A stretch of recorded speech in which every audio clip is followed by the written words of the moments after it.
Ah ouais, on est ensemble. Bonjour, bonjour et bon dimanche à vous, les amis de Pessantango. Vous voyez mes amis, nous sommes en avant, parce que vous allez dans votre belé.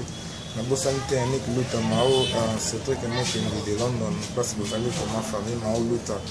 Bombo trop, Mboto Jina qui a couillé ma philo, donc parce que vous allez, bon bisous, bon dimanche.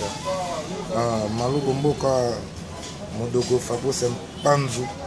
Nous quand j'ai trop bambote pene belé à trop j'aurais chama qui bango là basson place vous allez vraiment bambote belé les petits qui vous aiment vraiment beaucoup quoi coco matane coco ya bane belé donc on habite pour bambote belé avant dimanche à vous donc blaze ma vie puis bilamba malou bombo katabu fatu aussi à ça. Vous êtes vraiment nombreux, donc je vous salue des bons dimanches, des bonnes choses toujours à vous. Les amis de Pessantango, on est toujours ensemble, la même morale. Vous voyez mes amis, c'est un match à votre toujours vert. Yannick Alou, c'est vrai que nous, Pendelon, on est toujours dans 4 temps. Vous êtes toujours, Papa Kalima, en place, vous êtes de l'autre en mot trop. Ming de là, vous le désatez.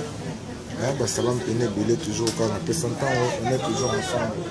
Voilà les petits qui nous aiment beaucoup.